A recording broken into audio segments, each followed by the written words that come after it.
You are listening to The Social on TalkSport 2 with me, Max Scott. Alongside me today, commentator and host of the Chronicles of a Gooner, Harry Symeou. Let's turn our attention to some VAR chat now. As we know, yesterday's match between Spurs and Liverpool marked the first time a VAR decision was announced in the stadium. So Stuart Atwell was there explaining the decision. We're going to get into that, but first we have to hear some golden, angry Aussie comments from Ange Postecoglou about what he thinks of this new technology.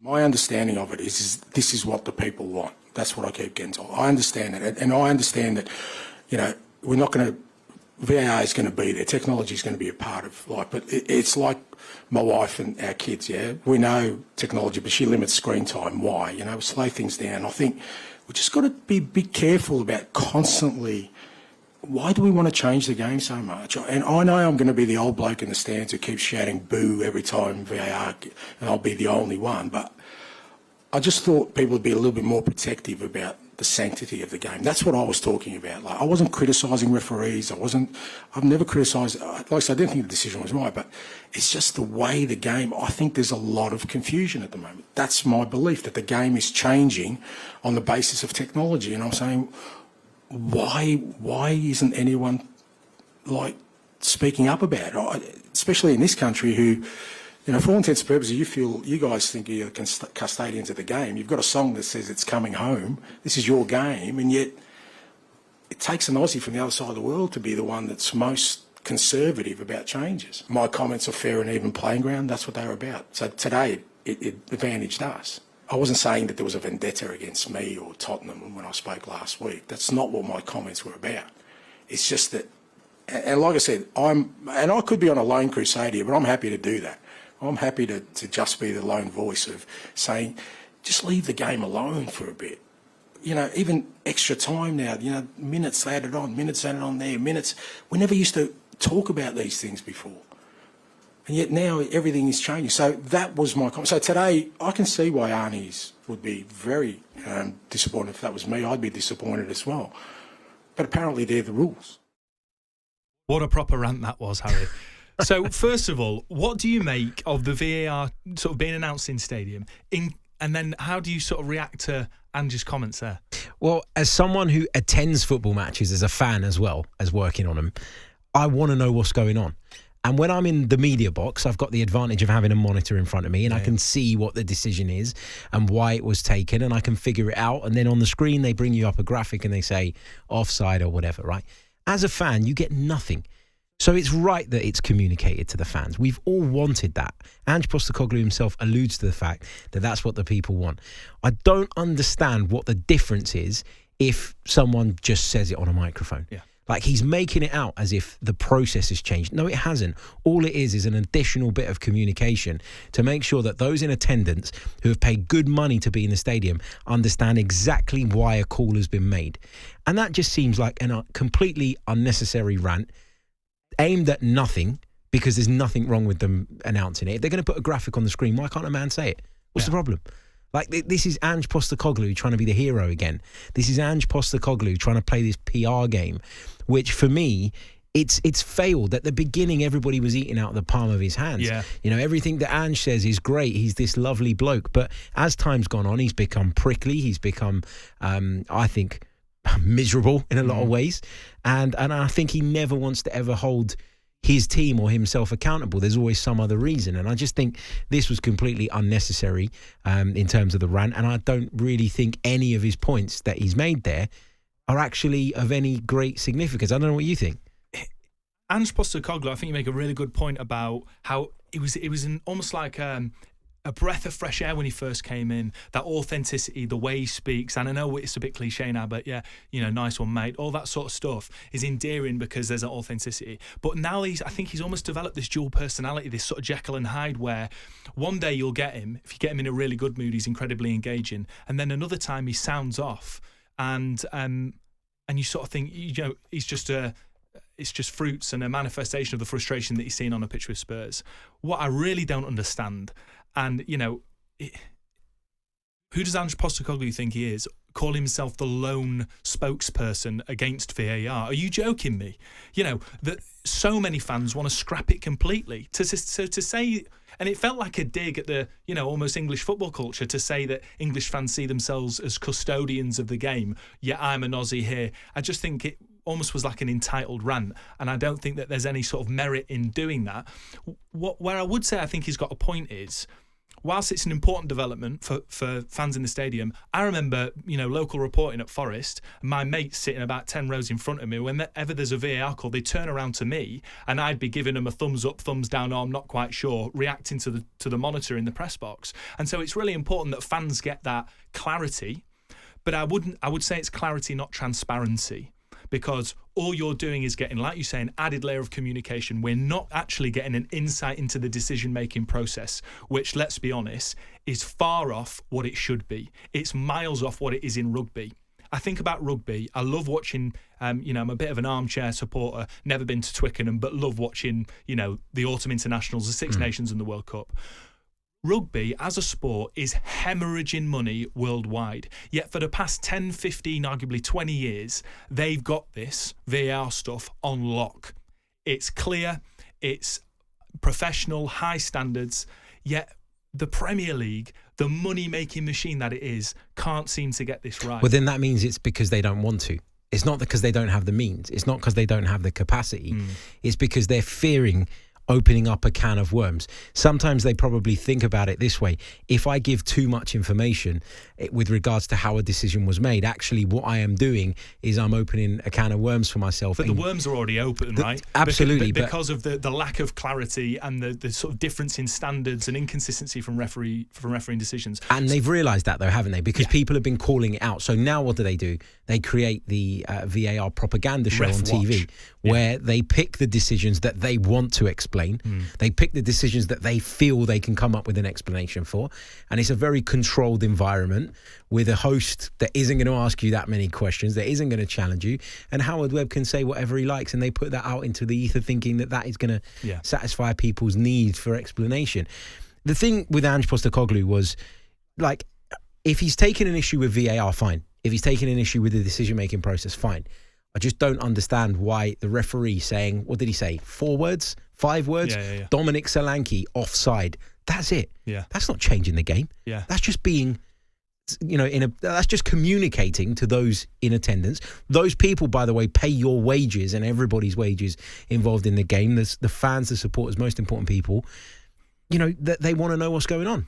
It's as simple as that. The only thing I would say is that unless this develops into more transparency, where we can hear what's going on in Stockley Park, then it's just tokenistic. And yes, it's better for fans. I enjoyed the fact that you heard all the boos. It's a moment of entertainment, but I think that this needs to just be the start of a much more transparent process. That was one decision or one element of the game which has caught the headlines. Another one was Lucas Bergvall, second yellow. Should he have been sent off? For me, yes. For me, absolutely. And I've sat here as an Arsenal man over the course of the season listening to people tell me that when players were sent off for second yellows for the most minuscule things, that, and I quote, the referee had no choice. That's the line that always gets thrown back at us. The referee had no choice. The referee had no choice but to send him off last night because he clearly committed a second bookable offence. And look, you get the rub of the green sometimes you don't. We all know that's the nature of football. But if you're a Liverpool fan, you'd be incensed by that, especially when he goes a few seconds later down the other end of the pitch and scores the goal. There's no debate around that decision for me. There are some that are debatable, and I'm more than happy to listen to both sides of those arguments, but not in this case. Now, it would be remiss of us, Harry, if we're talking about Carabao Cup semi-finals, not to talk about Do we have to? What on earth happened at the Emirates. What went wrong, mate? A lot of the same problems that we've seen from Arsenal over the course of the season, I think. I've said this a few times now, and I've got quite a lot of stick for it, but I really do believe it. Like, I do believe that in Mikel Arteta's pursuit of total dominance and control in football matches, that spontaneity, that spark that team had has kind of gone out a little bit. Like, you're asking them to be really careful with the ball all the time, to be really protective of it, to not take too many risks because possession is the priority. I understand the way Arteta looks at it. If you dominate possession, you can't concede goals, can you? You've got the ball. And in theory, you should be able to carve out enough chances. But they're missing something in the final third at the minute. It feels like 4 or 5 players who in the past you could rely upon have all lost their form all at the same time. They're without Bukayo Saka. They lost Martin Odegaard for a couple of months. Kai Havertz has been unwell. Gabriel Jesus has been up and down with his fitness. Martinelli and Trossard in and out of form. I just feel like Arsenal are struggling a bit at the moment generally in that attacking third. And it's not down to any one individual. It's not down to necessarily the manager.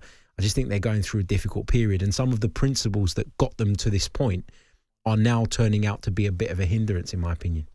Do you think that, as in your words, in Mikel Arteta's pursuit of total dominance, that the entertainment value, and I know all fans care about is winning, I get that, but do you think that as a product to watch, I'm talking as someone that's a Forest fan, that, you know, just watches Arsenal as neutral, do you think that it's hindered how entertaining you are? 100%. 100%. And I was quite upset after the Newcastle game the other night, not necessarily because of the performance. I thought the performance was okay generally.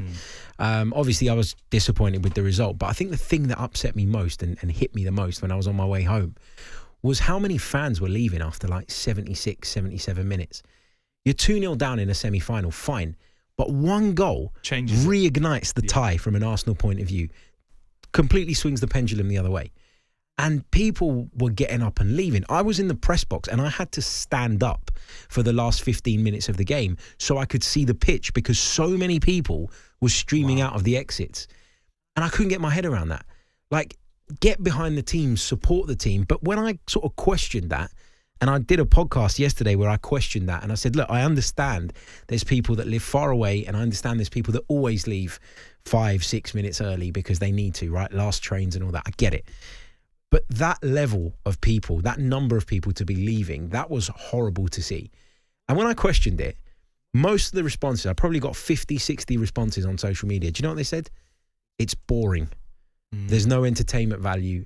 And we knew that they were just going to pass sideways for the last 15 minutes and there was no chance of us breaking Newcastle United down.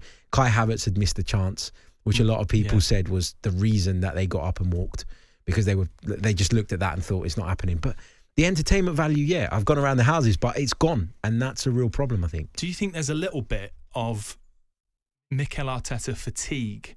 You know, this is his 6th season, 1 trophy. Do you think that slowly the support is sort of faltering a little bit in terms of Mikel Arteta? I think, and this is not me trying to create a conversation that's clickbait and about, should they sack Mikel Arteta? I certainly don't think they should. But do you think that there's been a sort of slow erosion in trust of what Arteta can do because you've been chasing silverware and so close so many times for so many seasons now, but you've not managed to get there? I think some people feel that way. But I think the vast majority still believe that Mikel Arteta is the guy. He's taken Arsenal on an incredible journey, and the same people that were demanding that Arsenal compete are now upset that they're competing but not getting over the line. And I look at it in a very, very different way. Rather than looking at Mikel Arteta right now, I'm going to look at the club itself and the club's ownership. Because for a few years now, they've been willing to spend money and they've been willing to level up in a way that would get them back in the Champions League. Now they're in the Champions League, and I believe they've got a squad to be in the Champions League for the next 3 or 4 seasons, quite comfortably. Easily, yeah. But are they willing as a football club now to go that little bit further? We know that they're nowhere near hitting the PSR rules. They're nowhere near. I read earlier today that they could lose 164 million in the next year and still be within the PSR regulations. Made a lot of sales in the summer, didn't spend anywhere near as much money as they had in previous years. Do they have the real ambition within the football club now to say, Mikel, your attack is struggling. We've known that's been struggling for a while. Here's the money. Go out and fix it. Go out and address it. Do what you need to, because nobody in the world is going to convince me that at the end of the summer window, when Arsenal were looking for an attacker, that Raheem Sterling was the first choice. He was signed late into the night on deadline day on a loan that cost Arsenal essentially nothing. Nobody's going to convince me that's what Mikel Arteta wanted. He would have wanted someone else. And in the end, he had to make do with that deal. He doesn't pick him. He doesn't bring him off the bench. He gives him no opportunities whatsoever, which says that he doesn't believe he's a viable option. So for me, it's on the club now. You can be frustrated with Arteta as a fan because he's the fall guy. But for me, the club have to show that ambition now and do that bit extra to facilitate a deal that could get Arsenal going again. terms of the Carabao Cup, what does the second leg look like? For me, I was watching here, TalkSport Towers, and it was like a perfect away performance. And as a Forest fan, it felt like quite a Forest performance from Newcastle's, particularly in the first half. Other than that Martinelli chance where he's absolutely blasted the post, they were defending really well. They limited you to chances, but you had all the possession. Again, it felt like that was almost like Sarri ball. Just Arsenal moving up the pitch, passing it sideways, and really struggling to find openings. Is it going to be the same in the second leg, or do you think? What does the dynamic look going to Newcastle? The worst thing that could have happened in that game was Arsenal to give up the lead, and they give up a cheap goal, sort of half an hour in, which Newcastle take the lead from. And then you knew what you were going to get, because Newcastle have done this to us so many times in recent years. Under Eddie Howe, they've become a bit of a bogey team for Arsenal, because they are humble enough to know that when they come up against this Arsenal side, we're not going to come and play you. We're not going to come and attack you. That's stupid. We're going to be giving you spaces left, right and centre, and you've got the players to hurt us. We're going to be a bit more pragmatic. You have the possession. Absolutely. And we'll take anything we can on the counter. Absolutely. And I fully expect the second leg to be exactly that. I wouldn't be surprised if Arsenal have 68, 70% possession at St James's Park. Yeah. But how many shots on target will they have? And that's the big question. I know. Okay.